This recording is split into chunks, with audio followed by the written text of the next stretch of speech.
Halo semuanya, selamat datang di channel yang tidak layak untuk dihina ini. Sebelum kita mulai, atur posisi santainya, seruput kopinya, dan mari kita berhayal.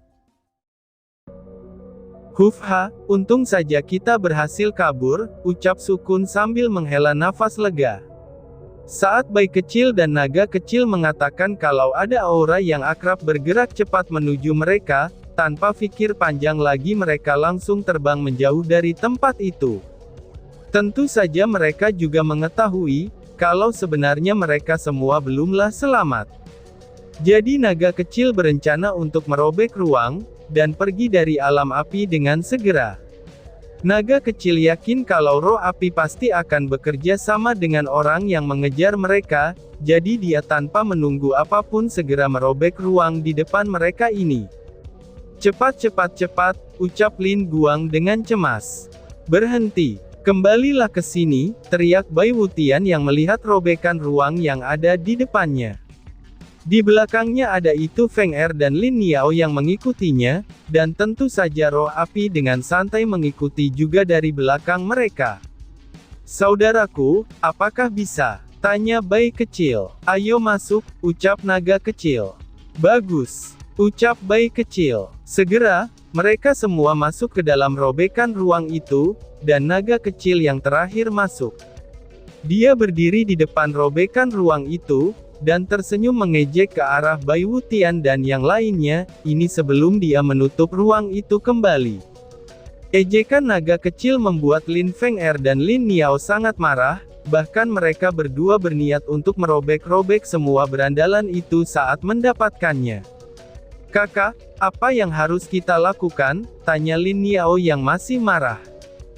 Kembalilah, dan kumpulkan semua saudara kita.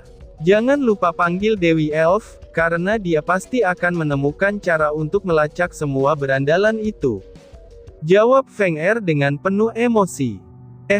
Menantuku yang baik, aku setuju denganmu. Mari kita kembali dulu, ucap Bai Wutian yang ingin menenangkan kedua gadis itu, tapi dia hanya bisa membujuk mereka untuk kembali dulu. Baik ayah, jawab Lin Feng Er. Akhirnya mereka bertiga meninggalkan alam api, itu dengan tidak mendapatkan hasil apapun dari perjalanan mereka. Roh api yang melihat kepergian mereka ini cukup menyesal. Andai saja dia bisa menemukan berandalan itu lebih cepat, maka dia pasti akan melihat sesuatu yang menarik. Hai, sudahlah, kali ini aku melihat sesuatu yang menarik daripada perang, ucap roh api. Roh api pun segera menghilang setelah dia memastikan, kalau ketiganya telah meninggalkan alam api. Wush! Akhirnya selamat, ucap Bai kecil yang muncul di tempat yang aneh. Yang lainnya juga muncul setelah Bai kecil, dan naga kecil yang paling belakang keluar. Dia segera mendekati Bai kecil, itu saat dia merasakan sedikit aneh dengan tempat di mana mereka berada. Di mana ini? Tanya naga kecil dengan penasaran. Tempat mereka berada ini, itu hanya ada tanah yang tandus, dan hawa yang agak terasa panas. Tidak ada tanda kehidupan sedikit pun di sana, bahkan Bai kecil sedikit memikirkan sesuatu di pikirannya, itu sebelum dibuang oleh Bai kecil setelahnya. Tidak mungkin, tempat itu bukankah? Pikir Bai kecil dengan serius, saat dia melihat dengan hati-hati ke sekitarnya. Bai kecil, apa kamu mengetahui sesuatu? Tanya Bing Zhao. Iya, ini adalah Gunung Tandus, atau Gunung Huangwu, jawab Bai kecil. Jawaban Bai kecil ini sontak saja membuat Lin Guang dan naga kecil kaget, karena mereka lebih mengetahui alam langit daripada tiga saudaranya yang lain. Masih dalam kebingungannya, Bing Zhao juga mengingat tentang Gunung Huangwu dalam ingatan masa lalunya. Bagaimana bisa? Naga kecil, apakah kamu benar-benar ingin merobek ruang untuk sampai ke sini? Tanya Sukun setelah dijelaskan apa itu Gunung Huangwu oleh Lin Guang. Tidak, aku berencana merobek ruang untuk sampai ke alam kehancuran. Aku sendiri juga tidak mengerti, bagaimana kita bisa sampai di sini, jawab naga kecil yang penuh dengan kebingungan. Mungkin saat kita pergi, tadi roh api ingin menahan kita, tapi dia telah gagal. Karena itulah, ruang yang harusnya menjadi tujuan kita, kini berubah haluan dan mengarah ke sini, ucap Bing Zhao sambil berpikir untuk beberapa saat, itu sebelum dia mendapatkan jawaban dari masalah mereka. Hanya itu yang dapat kita pikirkan saat ini, ucap Bai Kecil. Bai Kecil menatap Bing Zhao dengan serius, lalu dia meminta saran apa yang harus mereka lakukan di sini. Apakah mereka itu harus kembali, atau pergi menjelajahi Gunung Haungu yang ada di depan mereka ini? Tentu saja karena mereka sudah berada di sini, Bing Zhao setuju untuk menjelajahi Gunung Huangwu. Ini juga untuk mencoba mencari tahu, kenapa gunung dan tanah di sini menjadi tandus. Dan kenapa Gunung Haungu tidak pernah meletus, meskipun termasuk gunung aktif di negeri langit. Sepertinya kita tidak harus menjelajahi gunung ini, ucap naga kecil sambil memandang ke arah Gunung Huangwu. Iya, aku juga sependapat denganmu, ucap Bai Kecil kepada mereka semua. Sekarang entah kenapa, para berandalan yang tadinya seperti jagon ini, kini berubah menjadi sosok yang tenang dan juga dapat diandalkan. Wush! Beberapa sosok muncul di langit, lalu mengelilingi Bai Kecil dan yang lainnya. Naga kecil dan Bai Kecil telah kembali ke wujud kucing mereka, dan masuk ke belahan baju Bing Zhao dan Long Aotian. Sosok itu menatap para berandalan dengan dingin, sebelum mereka melemparkan rantai untuk mengikat para berandalan itu dengan cukup kuat. Tapi jika para berandalan berusaha untuk melepaskan rantai yang mengikat mereka ini, itu akan menjadi sedikit usaha bagi mereka semua. Sayangnya mereka juga ingin tahu, kemana mereka akan dibawa oleh sosok berpakaian hitam ini. Bing Zhao yang melihat semua sosok hitam membawa mereka itu menuju ke bawah lava Gunung Huangwu, dia segera mengerutkan keningnya. Hanya saat mereka melewati lava itu, Bing Zhao sadar kalau lava itu bukanlah lava asli. Jadi dia dengan sengaja melemparkan sesuatu ke atasnya, itu tanpa sepengetahuan orang-orang yang telah menariknya itu. Seperti yang aku duga, jika ini benar, maka markas mereka benar-benar ada di sini, ucap Bai Kecil yang bersembunyi di dalam pakaian Bing Zhao. Tuan, semuanya sudah mundur seperti yang Anda rencanakan. Apa yang harus aku lakukan sekarang? Tanya jenderal yang berlutut di hadapan seorang wanita, yang tidak lain adalah dewa penghancur itu sendiri. Kalian tetap awasi negeri langit. Aku ingin tahu apa yang akan direncanakan Kaisar Langit, setelah kekacauan yang aku lakukan di wilayahnya, jawab dewa penghancur sambil tersenyum. Apakah Tuan akan bertindak sendiri? Tanya jenderal itu. Tidak untuk sekarang. Mungkin sekarang mereka sedang sibuk mencari tempat persembunyian kita. Mereka pasti tidak akan pernah menyangka, kalau kita benar-benar dekat dengan mereka, dan biarkan mereka bingung untuk sementara waktu, jawab dewa penghancur.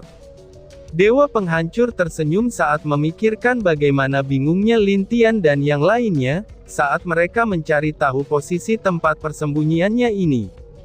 Dia ingin membuat Lin Tian percaya, karena tidak akan ada hasil yang baik jika membuat masalah dengannya. Tapi dia tidak akan pernah menduganya, karena ketika dia berbicara lada saat ini, bawahannya telah membawa semua berandalan itu masuk ke dalam markasnya. Ditambah dengan Lin Tian yang sekarang sedang menuju ke Gunung Huangwu, itu mungkin benar-benar sudah jauh dari apa yang dia pikirkan. Pergilah. Aku akan beristirahat sebentar di sini, ucap dewa penghancur sambil bersandar di tempat yang dia duduki. Baik Tuan, jawab bawahannya. Tempat yang benar-benar tandus. Tapi sayangnya itu juga tempat yang bagus untuk menjadi tempat tinggal, gumam Lin Tian. Lin Tian berhenti tepat di perbatasan masuk ke Gunung Huangwu. Dengan mata kaisarnya, dia segera melihat ke depannya. Di mana tepat di perbatasan gurun itu, ternyata ada formasi kuat yang sudah terpasang. Formasi itu memang tidak berfungsi untuk membunuh, tapi hanya berguna untuk mengingatkan seseorang jika ada penyusup.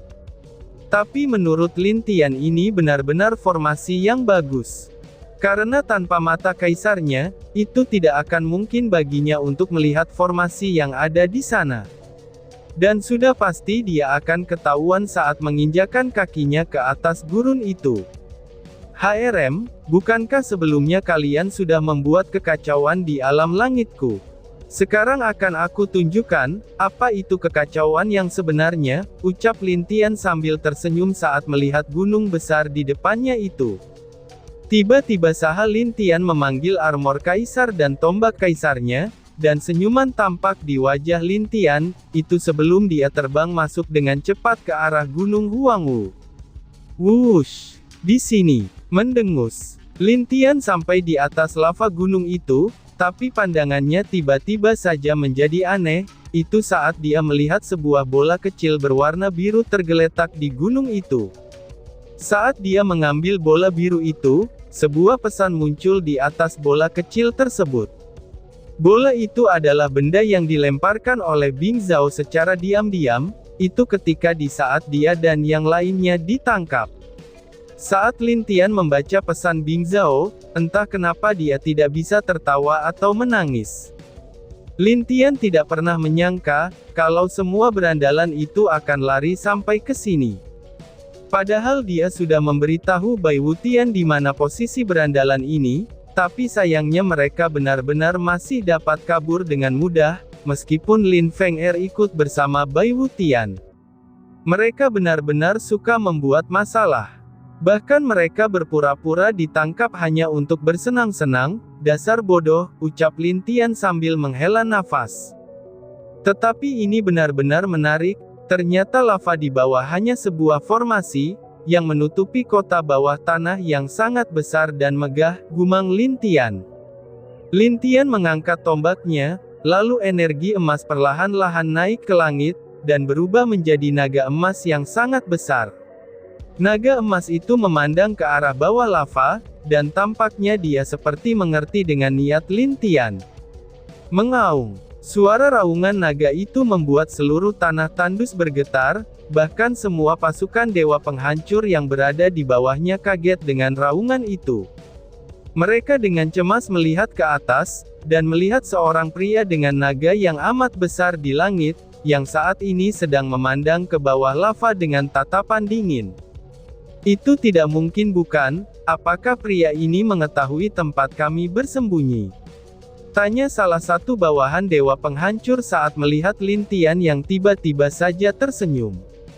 Ini tidak mungkin. Formasi kita adalah formasi kuno. Bahkan jika pria ini mengetahuinya, dia tidak akan bisa masuk begitu saja ke sini.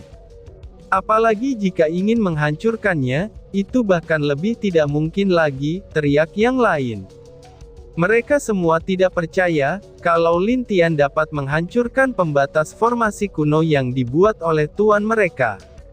Naga emas, sepertinya mereka tidak mempercayai kekuatan kita. Bagaimana pendapatmu? Tanya Lin Tian ke arah naga emas. Naga emas itu tidak lain dan bukan adalah roh dari tombak kaisar itu sendiri. Karena peningkatan kekuatan Lin Tian, ini membuat tombak emas itu juga meningkat lebih jauh. Dan sekarang dia bukan hanya roh dari tombak itu sendiri, tapi naga emas ini sudah seperti naga asli. Dia memiliki kekuatan yang setara dengan setengah dewa kaisar tingkat menengah seperti Lin Tian. Mengaung. Hahaha, ayo kalau begitu, kita tunjukkan kekuatan kaisar langit yang sesungguhnya kepada para pembangkang ini, ucap Lin Tian sambil tertawa. Mengaung. Teknik tombak naga emas. Tombak pembunuh dewa, ucap Lin Tian dengan suara dingin. Wush! Dia langsung melesat ke arah lava itu, dengan ujung tombaknya yang mengarah langsung ke lava tersebut. Di belakangnya naga emas mengikuti Lin Tian dengan cepat, lalu dia menelan tubuh Lin Tian. Keduanya seperti saling menyatu, dan ini membuat kekuatan serangan gabungan mereka tidak dapat dibayangkan oleh pasukan dewa penghancur. Dan, boom! Hahaha, lihatlah, aku sudah bilang bukan, orang ini tidak akan bisa menembusnya. Kamu benar, meskipun dia dapat membentur formasi kuno dengan kuat, sayangnya dia tidak akan dapat menembus begitu saja. Sekarang dia akan menyesal, setelah Tuan dan para jenderal yang lain datang ke sini. Para penjaga dari Dewa Penghancur meledek Lin Tian satu persatu, dan mengatakan kalau Lin Tian ini sungguh bodoh. Tapi mereka tidak tahu, kalau itu hanyalah awal dari kematian mereka sendiri. Karena saat itu Lin Tian yang berada di dalam tubuh naga emas menggunakan kekuatan elemen es-nya, dan menekan lagi formasi itu dengan kekuatan penuhnya. Krek-krek, krek-krek, apakah kalian mendengar sesuatu? Beberapa dari mereka menanyakan hal yang sama kepada yang lain. Ini sepertinya, salah satu orang di sana menunjuk ke atas, di mana ada retakan yang mulai menyebar ke semua formasi itu. Krek-kek-kek-kek, hancurlah, teriak Lin Tian. Mengaung. Krek-kek, dan, boom. Lari. Semua pasukan Dewa Penghancur berhamburan, dan mencoba melarikan diri saat formasi itu hancur. Lin Tian dengan tanpa belas kasihan tetap menyerang ke bawah tanah itu dengan sangat keras. Hal itu membuat ledakan besar, dan menghancurkan banyak bangunan di sekitaran dalam gunung tersebut. Bang, apa yang terjadi? Ucap Dewa Penghancur setelah dia merasakan getaran yang amat besar terjadi dari luar sana. Ada seseorang yang telah menghancurkan formasi kita Tuan, jawab orang tua yang selalu berada di sisi Dewa Penghancur. Wajahnya terlihat pucat, dan ada noda darah di bibirnya. Tentu saja Dewa Penghancur kaget dengan keadaan orang tua itu. Paman, kamu tidak apa-apa. Apa yang terjadi Paman? Tanya Dewa Penghancur dengan bingung. Seseorang telah menembus formasi kita. Dan serangannya juga telah menyebabkan banyak prajurit kita mati di luar sana, jawab orang tua itu sambil memuntahkan darah. Cerit, Paman istirahat di sini, biar aku dan yang lainnya melihat keluar, ucap Dewa Penghancur, dan membiarkan orang tua itu menelan pil pemulihan. Berhati-hatilah. Jika memang itu berbahaya, mari bersiap-siap untuk lari dari sini. Entah kenapa, aku merasa kekuatan orang ini lebih kuat dari kita semua yang ada di sini, ucap orang tua itu sambil mengingatkan Dewa Penghancur. Aku mengerti Paman, balas Dewa Penghancur. Dewa Penghancur kemudian menggigit bibirnya dengan marah. Dia benar-benar tidak menyangka, ternyata ada orang yang dapat menemukan tempat persembunyiannya ini. Di ruang tahanan, bayi kecil yang merasakan getaran ini tersenyum, dan keluar dari pakaian Bing Zhao. Bing Zhao juga tersenyum saat melihat bayi kecil, dan semua saudaranya yang lain. Karena mereka semua sudah mengetahui siapa yang datang ke sini, itu tanpa melihat keluar sedikit pun. Apakah ini sudah saatnya? Tanya Lang kecil, yang akhirnya keluar juga dari pakaian Lin Guang. Lia, ayo, saatnya mengacau, jawab Bing Zhao dengan santai, sambil menghancurkan rantai di tangannya dan mengeluarkan aura membunuh yang luar biasa. Dan tiba-tiba saja bersambung. Sekian dan terima kasih banyak. Bye-bye.